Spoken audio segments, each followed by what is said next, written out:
Hey everyone, welcome back to Career in Action। लगन आपके लिए एडवाइस हमारी। This is Shilpa Saroj and daily current affairs में आप सभी का बहुत बहुत स्वागत है। सो आज के इस वीडियो में 8 से 10 फरवरी 2023 का आज हम लोग करंट अफेयर्स देखेंगे। ओके, इसका पीडीएफ आपको टेलीग्राम ग्रुप पे मिल जाएगा, आप वहाँ से डाउनलोड कर सकते हो। ओके, और उसको रिवाइज कर सकते हो। तो मैं आपको कहना चाहूँगी, देखो करंट अफेयर्स जो है बहुत इंपॉर्टेंट है। ठीक है, आप कोई भी एग्जाम देने जाओगे तो आप ऑब्वियस सी बात है करंट अफेयर्स का सेक्शन रहता है। तो डेली करंट अफेयर्स प्रैक्टिस करना मुझे ऐसा लगता है कि ज़्यादा सही रहेगा, क्योंकि आप डेली अपडेट हो रहे हो न्यूज़ के बारे में। इंटरनेशनल न्यूज़ हो गया, लोकल न्यूज़ हो गया, या कोई भी चीज़ें हुई है, कोई घटना घट गई है, तो वो सब के बारे में आपको पता होगा। तो इसलिए जो है आपको करंट अफेयर्स से अपडेट होना पड़ेगा डेली। ओके, तो चलो फिर आज का करंट अफेयर स्टार्ट करते हैं। देखो लास्ट सेशन में आपको क्वेश्चन ऑफ द डे दिया गया था। वो क्वेश्चन क्या था? Which country chief justice is the chief guest of the 73rd foundation day of supreme court of India. तो वो 73rd फाउंडेशन डे बनाया गया था सुप्रीम कोर्ट ऑफ इंडिया का। तो कौन से कंट्री के चीफ जस्टिस जो है वो चीफ गेस्ट के तौर पे बुलाए गए थे? मॉरिशस, सिंगापुर, थाईलैंड या फिर श्रीलंका। तो सिंगापुर के जो चीफ जस्टिस थे उनको एज ए चीफ गेस्ट बुलाया गया था। तो इसको ध्यान में रखिएगा। ठीक है, the 73rd anniversary will be graced by chief justice of Singapore, justice Sundaresh Menon जो है उनका नाम है। ठीक है, सिंगापुर के ये हैं चीफ जस्टिस चीफ गेस्ट के तौर पे, और in feature in lecture on the topic role of judiciary in changing world. तो इनको जो है चीफ गेस्ट बुलाया गया था, और इन्होंने जो है एक लेक्चर भी दिया था किस टॉपिक पे? Role of judiciary in changing world. Alright, come to the next question. सबसे पहला क्वेश्चन हमारा क्या है वो देखते हैं। ओके, सबसे पहला क्वेश्चन है, हु हैज रिसीव्ड द कुरून India's award 2022 for is remarkable achievement in the world of business. तो भैया बिजनेस के मामले में, पूरे वर्ल्ड में बिजनेस के मामले में उन्होंने गजब का अचीवमेंट उन्होंने हासिल करा है, इसलिए उनको जो है ये अवार्ड से नवाजा गया, कुरून इंडियाज अवार्ड 2022। कौन है वो? वीपी नंद कुमार। ये कौन है? एमडी सीईओ है मन्नापुरा फाइनेंस लिमिटेड के। तो ये याद रखिएगा, इंपॉर्टेंट क्वेश्चन है, पूछ सकता है आपसे। ठीक है, तो इसको ध्यान में रखना है। ओके, सो ये जो है इनको ऑनर किया गया है कुरून इंडिया अचीवमेंट अवार्ड 2022। कहाँ पे? मुंबई में। ठीक है, मुंबई में किया गया है, याद रखिएगा, इसको इंपॉर्टेंट क्वेश्चन है। अच्छा, अब हम बात करेंगे अदी गोदरेज, जो चेयरमैन है गोदरेज ग्रुप के, साइरस एस पूनावाला है ना, और संजीव गोयनका हो गए। तो ये सब पहले अर्लियर रेसिपेंट रह चुके हैं इस अवार्ड के, थोड़ा इसको ध्यान में रखिएगा। आगे बढ़ते क्वेश्चन नंबर 2 देखो। The Nepal cricket association has appointed which former Indian cricketer as the head coach of the Nepal national cricket team. देखो नेपाल क्रिकेट एसोसिएशन ने अभी किससे अपॉइंट किया, मतलब किस फॉर्मर इंडियन क्रिकेटर को अपॉइंट किया as a head coach Nepal national cricket team का? तो वो है मोंटी देसाई। देख पा रहे हो इमेज में, इन्हें जो है अपॉइंट किया गया है। ठीक है, Monty Desai will replace another farmer Indian cricketer Manoj Prabhakar. तो इसके पहले किसको ये जो है ये रिप्लेस करेंगे? मनोज प्रभाकर को। ये पहले इंडियन मतलब फॉर्मर इंडियन क्रिकेटर रह चुके हैं, तो इनको जो है कौन रिप्लेस कर देंगे? मोंटी देसाई। ये जो है अपने पोस्ट रिजाइन कर देंगे। कब? दिसंबर 2022 में कर दिया इन्होंने। और अब जो है मोंटी देसाई जो है बन जाएंगे क्या? हेड कोच बन जाएंगे नेपाल नेशनल क्रिकेट टीम के। ठीक है, इंपॉर्टेंट क्वेश्चन है, इसको याद रखिएगा। तो नेपाल क्रिकेट एसोसिएशन ने जो है एक डील साइन करी है, 2 साल का डील है ये। तो इसके मोंटी देसाई जो है 2 साल तक कोच रहेंगे। अगर इनकी बात करें मोंटी जी की, तो ये जो है ये हेड कोच रह चुके हैं। मतलब जैसे टीम जो है, जैसे वेस्ट इंडीज हो गया, कनाडा हो गया, यूएई हो गया, तो इन सब की ये कोच रह चुके हैं पहले। ओके, चलो आगे बढ़ जाते हैं। क्वेश्चन नंबर 3 देखो। Who has won the Mathrubhumi book of the year award during the 4th edition of Mathrubhumi international festival of letters 2023। तो आप हम देख पा रहे हो मातृभूमि बुक ऑफ द ईयर जो है किसने जीता है?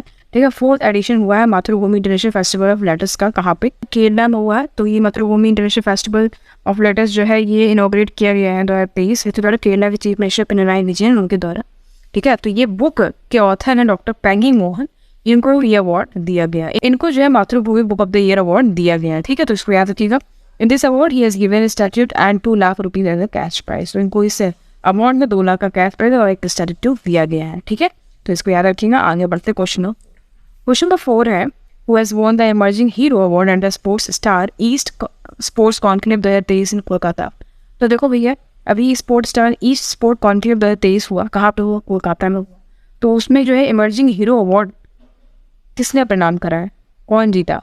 तो तितास संधू। देखो इमेज में ये है तितास संधू, ये मेंबर है इंडियन टीम की that clinched the medal under 19 women's T20 world cup. ठीक है, तो under 19 women's T20 world cup में ये रही है। ठीक है, ये मेंबर इंडियन टीम की बेसिकली। तो इनको जो है इमर्जिंग हीरो अवार्ड जो है वो इनके नाम हुआ। ठीक है, इन्होंने जीता है इमर्जिंग हीरो अवार्ड।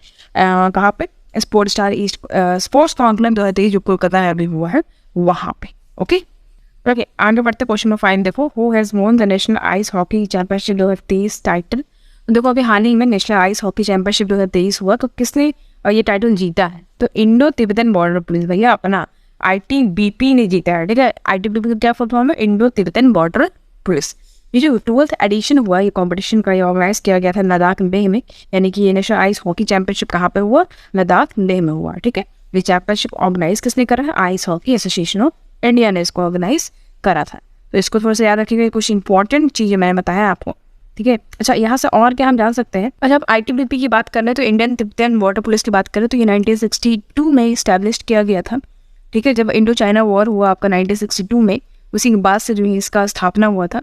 तो बेसिकली ये डिप्लॉय किया जाता है कहाँ पे? हिमालयन माउंटेन्स में, जो मतलब चाइना के बॉर्डर से मतलब सटा हुआ बेसिकली वहाँ पे। ठीक है, इनको वहाँ पे तैनात किया जाता है। इनका मोटो यही है, ब्रेवरी, परसिवरेंस और डेडिकेशन। इसका हेडक्वार्टर कहाँ पे है? ITBP का न्यू दिल्ली में है और इसका डायरेक्टर जनरल अनीश दयाल सिंह। इतना बेसिक जानकारी आपको पता होना चाहिए। अब आगे बढ़ जाते हैं क्वेश्चन नंबर 6 की तरफ। Which company has been approve as the first Indian company to supply critical rotating part for nuclear turbine. अब क्वेश्चन में कह रहा है कि देखो कौन सा कंपनी ने प्रूव करा है कि भैया वो जो है पहली कंपनी, इंडियन कंपनी हो जाएगी जो मतलब क्रिटिकल रोटेटिंग पार्ट्स जो होते हैं न्यूक्लियर टर्बाइन के, उसको सप्लाई करेगा। तो ठीक है, तो आजाद इंजीनियरिंग प्राइवेट लिमिटेड जो है उसने ये अप्रूव करा है कि भैया हाँ जो है ये अब पहली इंडियन कंपनी हो जाएंगी जो न्यूक्लियर टर्बाइन्स की क्रिटिकल रोटेटिंग पार्ट जो होते हैं उनको सप्लाई करेगा। तो Azad engineering is India's first supplier of part for nuclear turbine, इसको ध्यान में रखिएगा। आगे बढ़ जाते हैं क्वेश्चन नंबर 7 की तरफ। Which state CM chief minister has inaugurated the VFS global visa application centre in Lucknow.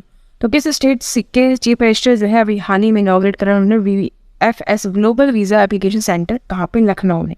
ठीक है, तो ये उत्तर प्रदेश का CM है योगी आदित्यनाथ, सबको पता होना चाहिए। देखो तो इन्होंने इनॉग्रेट करा है, ये है क्या? एम क्या है इसका? To enable citizen of the state to complete the formalities related to the visa application process for 10 countries with ease. तो इसमें क्या होगा कि जो भी सिटीजन्स हैं उस स्टेट के यानी उत्तर प्रदेश के, तो वो सारे फॉर्मेलिटीज को कंप्लीट करेंगे अगर जो भी रिलेटेड है, जिससे वीज़ा एप्लीकेशन प्रोसेस से जो भी रिलेटेड है वो सारे फॉर्मेलिटीज को सही तरीके से कंप्लीट कर पाएंगे। ठीक है, कोई दिक्कत नहीं होगा। और सुनिए, वो 10 कंट्रीज में अब ईजिली 10 कंट्री के रिगार्डिंग आप इजीली वीज़ा एप्लीकेशन प्रोसेस को भर पाओगे, है ना, बहुत आसानी तरीके से, ये यहाँ पे कहना चाह रहा है। ओके, अब यहाँ पे देखो VFS का ग्लोबल हेडक्वार्टर कहाँ पे है? दुबई UAE में। कहाँ पे है? दुबई UAE में। ओके, 10 कंट्री में आपका जैसे ऑस्ट्रिया, नीदरलैंड, सेंट रिपब्लिक, स्विट्जरलैंड, इस्टोनिया, हंगरी, पुर्तगाल, जर्मनी, इटली और सऊदी अरेबिया हो जाएगा। अब VFS ग्लोबल की बात करें तो वीज़ा फैसिलिटेशन का फुल फॉर्म क्या होता है? VFS का visa facilitation service global was launch in Mumbai in 2001। ठीक है, ये 2001 में लॉन्च किया गया था। अब इसका हेडक्वार्टर मैंने आपको बता दिया कहाँ पे है, ये ध्यान में रखिएगा। आगे बढ़ जाते हैं क्वेश्चन नंबर 8 की तरफ। India has supply 50 buses to which country on the occasion of 75th anniversary of independence. आज़ादी का 75वां एनिवर्सरी था, उस ओकेजन पे इंडिया ने 50 बसेस को सप्लाई करा है। किस कंट्री में? तो श्रीलंका में किया है। कहाँ पे किया? श्रीलंका में किया। तो ये इंपॉर्टेंट क्वेश्चन है, याद रखिएगा। ठीक है, तो इंडिया के जो हाई कमिश्नर है, मतलब इंडिया के हाई कमिश्नर श्रीलंका के लिए, का नाम उनका Gopal Baglay handed over these buses to Sri Lankan president Ranil Wickremesinghe. तो ये यहाँ पे जो हमारे इंडियन हाई कमिश्नर श्रीलंका के कौन है? गोपाल बैगले। उन्होंने जो है हैंड ओवर करा इस बसेस को श्रीलंका के जो प्रेसिडेंट है रानिल विक्रमसिंघे, इनको जो है इन्होंने ये बसेस को हैंड ओवर करा है। ठीक है, तो याद रखिएगा, इसको इंपॉर्टेंट है। ये कमर्शियल व्हीकल मैन्युफैक्चरर है ना, अशोक लीलैंड, सुना होगा आपने, उसको जो है ये कॉन्ट्रैक्ट मिला था भाई 50 बसेस को ये क्या करेगा? सप्लाई करेगा श्रीलंका ट्रांसपोर्ट बोर्ड को। Okay, alright. अब यहाँ पे श्रीलंका का कैपिटल क्या है? देखो श्रीलंका की बात करें तो उसका जो कैपिटल है वो 2 कैपिटल है इसके। कोलंबो की बात करें तो वो एग्जीक्यूटिव और जुडिशियल कैपिटल है श्रीलंका का, और श्री जयवर्धने पूरे कोट्टे की बात करें तो वो लेजिस्लेटिव कैपिटल हो जाएगा श्रीलंका का। ठीक है, याद रखिएगा इसको। और यहाँ के प्रेसिडेंट कौन है? रानिल विक्रमसिंघे। यहाँ पे लिखा हुआ प्राइम मिनिस्टर कौन? दिनेश गुणवर्धना। ठीक है, याद रखिएगा इसको। आगे बढ़ते क्वेश्चन नंबर 9 देखो। Which Indian American school girl was name in the world brightest student list for a second consecutive year. कौन सी इंडियन अमेरिकन स्कूल गर्ल है जिनका नाम वर्ल्ड के ब्राइटेस्ट स्टूडेंट लिस्ट में ऐड किया गया दूसरी बार, मतलब सेकंड कॉन्सिक्यूटिव ईयर के लिए? तो उनका नाम है नताशा पेरियानंगम। ठीक है, देख पा रहे हो इमेज में, ये है नताशा पेरियानंगम यादव इनका नाम है, ये इंडियन अमेरिकन स्कूल गर्ल है, इनका नाम वर्ल्ड के ब्राइटेस्ट स्टूडेंट लिस्ट में ऐड किया गया है। किसके द्वारा किया गया है? ये US based John Hopkins centre है for developing youth based on the result of ever grade level test of over 15,000 student across 76 countries. 76 countries का एक पूरा ब्यौरा होता है, उसमें 15,000 स्टूडेंट जो होते हैं उनका जो ग्रेड लेवल टेस्ट होता है उसके बेस पे जो रिजल्ट आउट किया जाता है, और उसमें जो है इनको वर्ल्ड के ब्राइटेस्ट स्टूडेंट लिस्ट में ऐड किया गया है, ठीक है, सेकंड कॉन्सेक्यूटिव ईयर में। अब आगे बढ़ते क्वेश्चन नंबर 10 देखो, the Indian government appointed whom as the new managing director and CEO of Canara bank. तो अभी इंडियन गवर्नमेंट ने किसको अभी अपना न्यू मैनेजिंग डायरेक्टर यानी कि सीईओ बना लिया है कैनरा बैंक का, तो वो है के सत्यनारायण राजू, ठीक है, के सत्यनारायण राजू जो है अब बन गए कैनरा बैंक के सीईओ या फिर न्यू मैनेजिंग डायरेक्टर, ठीक है। He also serve as the executive director of Canara bank. तो कैनरा बैंक के एग्जीक्यूटिव डायरेक्टर भी रह चुके हैं, उस तौर पे भी सर्व कर चुके हैं, तो इसको थोड़ा ध्यान में रखिएगा। ओके, आगे बढ़ते क्वेश्चन नंबर 11। क्वेश्चन नंबर 11 है, who has been elected as the president of prestigious Harvard law review. तो अभी हाल ही में प्रेस्टिजियस हार्वर्ड लॉ रिव्यू का प्रेसिडेंट किसे अपॉइंट किया गया, किसे इलेक्ट किया गया बेसिकली, तो वो है अप्सरा ए अय्यर, ठीक है। अप्सरा ए अय्यर जो है इनको प्रेसिडेंट नियुक्त किया गया है प्रेस्टिजियस हार्वर्ड लॉ रिव्यू के लिए। और second year student at Harvard law school, तो ये जो है सेकंड ईयर की स्टूडेंट है, ठीक है, अप्सरा ए अय्यर, ठीक है। तो ये जो है अप्सरा ए अय्यर सेकंड ईयर की स्टूडेंट है, ठीक है, हार्वर्ड लॉ स्कूल की। तो ये मतलब 136 साल में ये पहली बार ऐसा हो रहा है कि इंडियन अमेरिकन वुमेन जो है ये हेड करेंगी repeated Harvard law review publication को, तो ये इंपॉर्टेंट है, याद रखिएगा इसको। ओके, अप्सरा की बात कर लें, ए अय्यर 29 साल की has become the first woman to be named to the post in the prestigious publication with 36-year long history. Ayer will replace Priscilla Coronado. तो ये जो है ये किसको रिप्लेस कर देंगे? प्रिसिला कोरोनाडो को रिप्लेस कर देंगी, अब ये बन जाएंगी इसकी प्रेसिडेंट, ठीक है, इसको याद रखिएगा। अब लॉ रिव्यू की बात करें तो इसको ऑपरेट करा जाता है मतलब अंडर हार्वर्ड लॉ स्कूल की, ठीक है। ये बेसिकली एक ऑर्गेनाइजेशन होता है, वो क्या रिव्यू करते हैं, लीगल अफेयर्स में जो सिलेक्टेड आर्टिकल्स होते हैं उनको पब्लिश करते हैं ये, और ये उसकी मेंबर भी रही हैं south India law student association की, तो अब जो इसके प्रेसिडेंट बन गई। चलो आगे बढ़ते question number 12। Mahindra and Mahindra financial service limited board of director appointed as managing director and CEO designate. तो अभी महिंद्रा फाइनेंशियल सर्विस लिमिटेड जो है बोर्ड ऑफ डायरेक्टर ने अपॉइंट करा है एमडी और सीईओ, किसको किया है? रॉल रिबेलो को। किसको? रॉल रिबेलो को। देख पा रहे हो इमेज में, ये महिंद्रा फाइनेंस, यहाँ पे देख पा रहे हो ये है रॉल रिबेलो, ओके, इनको जो है अपॉइंट किया गया है। तो ये जो है किसको रिप्लेस कर रहे हैं अभी? ये रमेश अय्यर को रिप्लेस कर रहे हैं, ठीक है। ओके, करंटली जो है ये as a chief operating officer इस कंपनी के सर्व कर रहे हैं, अब जो है ये सीईओ बन जाएंगे, ओके, याद रखिएगा इसको। आगे बढ़ते हैं question 13। Which country has rank first with 24% contribution to global milk production.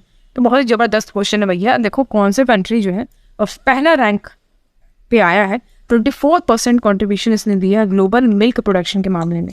तो भैया अपना देश है वो भारत है, ठीक है, India rank first with 24% contribution to global milk production. तो इंडिया जो है वर्ल्ड का लार्जेस्ट मिल्क प्रोड्यूसर कंट्री, सबको पता है, contributing 24% to global milk production in the year 2021-22 according to production data from the FAO STAT। यहाँ पे देख पा रहे हो, तो इन डाटा बेस के अकॉर्डिंग जो है इसको बताया गया है। कुछ इंपॉर्टेंट फैक्ट्स वो हम देखते हैं। India rank first milk production country, ठीक है, सबको पता है। टॉप मिल्क प्रोड्यूसिंग स्टेट कौन सा है भैया? कौन सा राज्य सबसे top producing milk producing state है? तो उत्तर प्रदेश है, हमारा यूपी है, ठीक है। Dairy is the single largest agriculture community contributing 5% of the national economy witnessing 6.4% the past 5 year. तो देखो डेयरी जो है वो सिंगल लार्जेस्ट एग्रीकल्चर कम्युनिटीज है जो अकेले ही 5% पूरी नेशनल इकोनॉमी को कंट्रीब्यूट करता है, ठीक है। तो ये थोड़ा ध्यान में रखने वाली बात है। आगे बढ़ जाते हैं क्वेश्चन नंबर 14 की तरफ। Which company has been conferred with 80D best award 2023 by association for talent development USA। तो अभी किस कंपनी को ये अवार्ड दिया गया है, यानी 80D बेस्ट अवार्ड 2023 से नवाजा गया है, किनके द्वारा? Association for talent development USA के द्वारा। कंट्री का लार्जेस्ट पावर जनरेशन कंपनी है NTPC लिमिटेड। बहुत ही जबरदस्त क्वेश्चन है, इसको याद रखिएगा, ठीक है, आपके एग्जाम में ये आ सकता है, ओके। तो कंट्री का लार्जेस्ट पावर जनरेशन कंपनी सबको पता है NTPC, ओके। तो इसको जो ये अवार्ड मिला है 6 टाइम, मतलब 6वीं बार मिला है for showcasing enterprise success in the area of talent development, okay, याद रखिएगा, इसको इंपॉर्टेंट है, ठीक है। NTPC का फुल फॉर्म क्या होता है? नेशनल थर्मल पावर कॉर्पोरेशन, ठीक है। ये गवर्नमेंट ऑफ इंडिया के द्वारा ऑन की गई कंपनी है। ये कब सेटअप किए गए थे? 1975 में। ये डेट इंपॉर्टेंट है, रट लो बिल्कुल, ठीक है।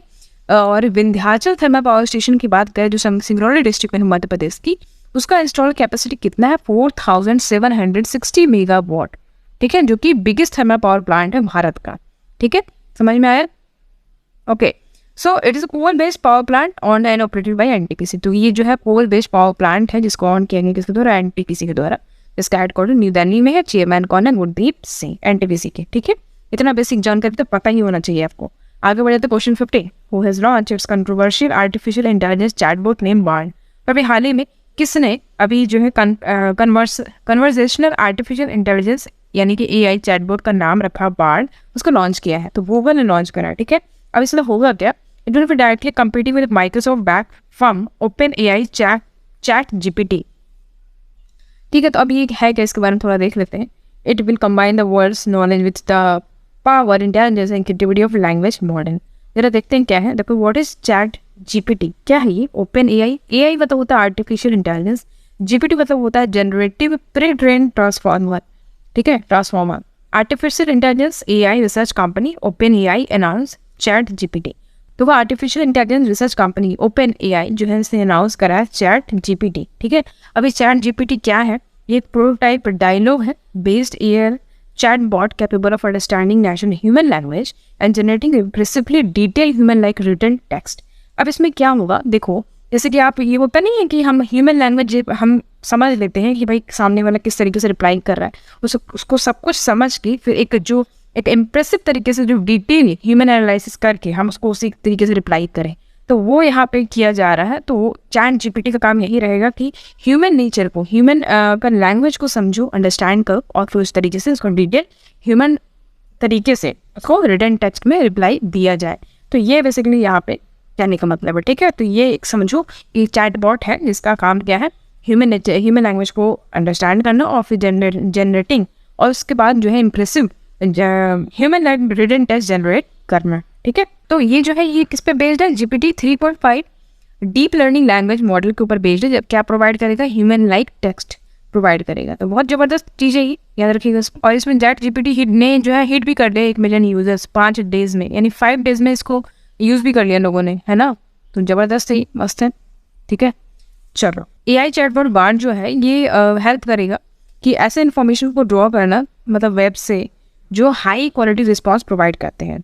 गूगल के सीईओ कौन है, सुंदर पिचाई, सबको पता है। अब आगे बढ़ जाते हैं नेक्स्ट क्वेश्चन पे। Which corporation has become the first civic body in the country to issue green bonds. तो कौन से कॉर्पोरेशन जो है वो पहला अभी ऐसा सिविक बॉडी बन गया पूरी कंट्री में जो कि ग्रीन बॉन्ड्स को इश्यू करेगा, तो वो इंदौर म्यूनसिपल कॉर्पोरेशन है। कौन है, इंदौर म्यूनसिपल कॉर्पोरेशन। जबरदस्त क्वेश्चन है, याद रखिएगा इसको। ठीक है, अब ये जो कॉर्पोरेशन इसने प्लान करा 244 crore through green bonds, 244 crore rupees जो है इस ग्रीन बॉन्ड से रेज करेंगे ये लोग। ठीक है, तो इसको याद रखिएगा। ठीक है, तो ये जो अमाउंट है इसको यूज़ किया जाएगा ताकि सेटअप किया जा सके 60 मेगावाट सोलर प्लांट। कहाँ पे, जूनाद पंपिंग स्टेशन। कहाँ पे, ये हुम समाज और अशोक खेड़ी विलेज में, जो कि नर्मदा रिवर्स के बगल में है। ठीक है, तो ये थोड़ा याद रखिएगा, इन्वेस्टमेंट के तौर पे किया जा रहा है। 305 करोड़ का इन्वेस्टमेंट होगा इस पे। ठीक है, तो इसको थोड़ा ध्यान में रखना है। तो यहाँ पे कहना चाह रहा है कि देखो यहाँ पे ग्रीन बॉन्ड्स का मतलब ये होता है कि ऑब्टेनिंग डेप्थ मतलब कि ऋण जो होता है उसको हम ऑब्टेन करें, जिससे हम क्या होगा, जैसे हम कर्ज लेते हैं किसी से, उसके बाद उससे हम फंड को रेज करेंगे। ठीक है, ग्रीन प्रोजेक्ट्स में लगाएंगे। मेनली जो रिन्यूएबल एनर्जी होता है, क्लीन ट्रांसपोर्टेशन हो गया आपका, सस्टेनेबल वाटर मैनेजमेंट हो गया, या बहुत सारी ऐसी चीज़ें हैं जो ग्रीन प्रोजेक्ट्स में आएंगे। तो वो सबको बेसिकली यहाँ पे ग्रीन बॉन्ड को हम कहेंगे कि ये ग्रीन बॉन्ड, तो बेसिकली यही ग्रीन बॉन्ड्स होते हैं जिसके द्वारा इशू किया था organisation for the purpose of financing और refinancing project that makes positive contribution to the environment या फिर क्लाइमेट। तो बेसिकली ये मतलब इन्वायरमेंट को बहुत ज़्यादा प्रभावित करता है। ठीक है, बहुत इन्फ्लुएंस करता है ये ग्रीन बॉन्ड, तो इसको थोड़ा याद रखना इंपॉर्टेंट है। और ये फाइनेंशियल ईयर 2022-23 में इसको अनाउंस भी किया गया था ग्रीन बॉन्ड। ठीक है, तो ध्यान में रखिएगा। आगे बढ़ते question number 17, which country has launch operation Dost mission after Turkey was hit by 7.8 Richter earthquake recently. तो यहाँ पे देखो किस कंट्री ने जो है अभी हाल ही में ऑपरेशन दोस्त मिशन लॉन्च करा है, किसके लिए, टर्की कंट्री के लॉन्च किया है। ठीक है, टर्की जो है बहुत बुरी तरीके से अभी वहाँ पे अर्थक्वेक आया है, सबको पता है। तो 7.8 रिश्टर स्केल से वहाँ पे आया है, बहुत ही बड़ी मैग्नीट्यूड है ये, समझ सकते हो आप कि बहुत तहस नहस हो गया, बहुत लोगों की जान चली गई है। तो फिर इंडिया ने जो है यहाँ पे ऑपरेशन दोस्त मिशन जो है लॉन्च करा है। ठीक है, तो the earthquake cause severe damage to the people and was catastrophic. तो बहुत ही भयावह है, मतलब बहुत ही क्षतिग्रस्त हो गया वहाँ पे। बेसिकली देखा जाए तो बहुत बुरी तरीके से वहाँ पे जो टर्की है पूरा तबाही मचा दिया है ये अर्थक्वेक। ओके, बहुत डैमेज हुआ है। तो उन लोगों की हेल्प करने के लिए, पीपल ऑफ टर्की की हेल्प करने के लिए इंडिया ने जो है ऑपरेशन दोस्त लॉन्च करा। दोस्त मतलब हिंदी में मतलब था फ्रेंड, मतलब है सबको पता है। टर्की ने जो है इंडिया के इस मूव को वेलकम भी करा और C-17 ग्रुप मास्टर एयरक्राफ्ट जो है इंडियन एयरफोर्स का, उसको डिप्लॉय किया गया इस ऑपरेशन में। तो इतना बेसिक जानकारी हमें यहाँ पे पता होना चाहिए, ठीक है। ओके, तो अब आगे बढ़ जाते हैं। क्वेश्चन नंबर 18 देखो, who has launch a drone based traffic management system name sky UTM in India. तो क्वेश्चन में कह रहा है कि भाई हमें किसने जो है drone based traffic management system को लॉन्च करा है, उसका नाम क्या है, स्काई UTM इन इंडिया, यानी भारत में। तो किसने लॉन्च किया है, स्काई एयर ने लॉन्च किया है, ठीक है। अब स्काई UTM है क्या, ये cloud based aerial traffic management system है। क्या है, cloud based aerial traffic management system है, इनके integrated unmanned air traffic with manned aviation air space. तो बेसिकली यहाँ पे जो है ट्रैफिक में क्या हुआ कि आप क्लाउड बेस्ड जो आप ट्रैफिक मैनेजमेंट सिस्टम है उसको हम डील करेंगे उस तरीके से। ये नहीं कि हम वहाँ पर प्रेजेंट रहेंगे मैनेजमेंट ट्रैफिक मैनेजमेंट के लिए, हम वहाँ प्रेजेंट रहेंगे, प्रेजेंट नहीं भी रह के भी हम उसको देख रेख कर रहे हैं। तो वो समझ लो, उस तरीके से इसको लॉन्च किया गया, ठीक है। Drone based traffic management system जो है बेसिकली लॉन्च किया गया, जिसका नाम है स्काई UTM। ओके, इसको थोड़ा ध्यान में रखिएगा। आगे बढ़ते हैं। Question 90, who has launched E20 petrol and become one of the first fuel retailer in India to make E20 blended petrol available। तो अभी GOBP जो है अभी इसने लॉन्च करा है E20 पेट्रोल, और जो है ये फर्स्ट फ्यूल रिटेलर भारत का बन गया है जो E20 ब्लेंडेड पेट्रोल को अवेलेबल करा रहा है। ओके, तो इसके बारे में देख लेते हैं। देखो, E20 पेट्रोल की बात करेंगे, इसका मतलब है 20% blend of ethanol and 80% fossil based fuel. तो यहाँ पे समझो कि 80% जो है आपका फॉसिल होगा, फ्यूल होगा, मतलब फ्यूल होगा, फॉसिल बेस्ड फ्यूल होगा, और 20% आपका ब्लेंड ऑफ इथेनॉल होगा, ठीक है। तो ये आप E20 दोनों मिलकर जो है E20 पेट्रोल बन जाएगा। अब E20 blending in petrol is being introduce in the country by the government of India. Government of India की तरफ से इंट्रोड्यूस किया गया, ठीक है। एम क्या है इसका, to reduce the country's oil import cost, energy security, lower carbon emission, better air quality and among others. तो देखो यहाँ पे बेसिकली इसका यूज हम क्यों कर रहे हैं E20 पेट्रोल का। तो देखो, हमारा जो कंट्री का ऑयल इंपोर्ट है ना, जब हम किसी दूसरे कंट्री से हम ऑयल को ले रहे हैं, खरीद रहे हैं, है ना, तो क्यों ना हम अपने ही कंट्री में उसको मतलब बनाएं, मैन्युफैक्चर करें, है ना। तो हम जब वहाँ से लेते हैं दूसरे कंट्री से तो बहुत ज़्यादा कॉस्ट आता है उसका, सबको पता है। तो वो चीज़ कम हो जाएगी अगर ऐसा हो जाता है तो, ठीक है। तो एनर्जी सिक्योरिटी जो है वो भी सही तरीके से चलने लगेगी। लोअर कार्बन एमिशन जो है उसकी मात्रा सबको पता है कि बहुत ज़्यादा उत्सर्जन होता है इससे, वो कम हो जाएगा। बेटर एयर क्वालिटी हो जाएगा, और अब बहुत सारी ऐसी चीज़ें हैं जो इसके एम भी ऐड हैं। The government had advance the target of E20 fuel. Government ने जो है इसका टारगेट रखा है E20 फ्यूल का कब से, 2025 से 2030। ये थोड़ा उल्टा हो गया, तो सही कर लीजिएगा इसको, ठीक है। तो ये टारगेट रखा गवर्नमेंट ने, थोड़ा इसको याद रखिएगा। आगे बढ़ते हैं। ओके, सो ये रहा आपका करंट अफेयर्स का क्वेश्चन। अब जाते जाते आपका question of the day with जाओ। क्वेश्चन क्या देख लो, which planet beat Saturn to become the planet with most moon. तो किस प्लैनेट ने सैटर्न यानी शनि ग्रहण को बीट कर दिया और वो ऐसा प्लैनेट बन गया जिसमें बहुत ज़्यादा मात्रा में चंद्रमा है यानी मून है, ठीक है। मरकरी, वेनस, यूरेनस या फिर जुपिटर। इसका आंसर आपको कमेंट बॉक्स में कमेंट करके देना है। वीडियो अच्छी लगी तो एक लाइक कर दीजिएगा और यह शेयर कर दीजिएगा। तो चलो फिर आज के लिए इतना ही, मिलेंगे आपसे अगले क्लास में। तब तक के लिए ध्यान रखिए। Thank you so much for watching, see you at the next class.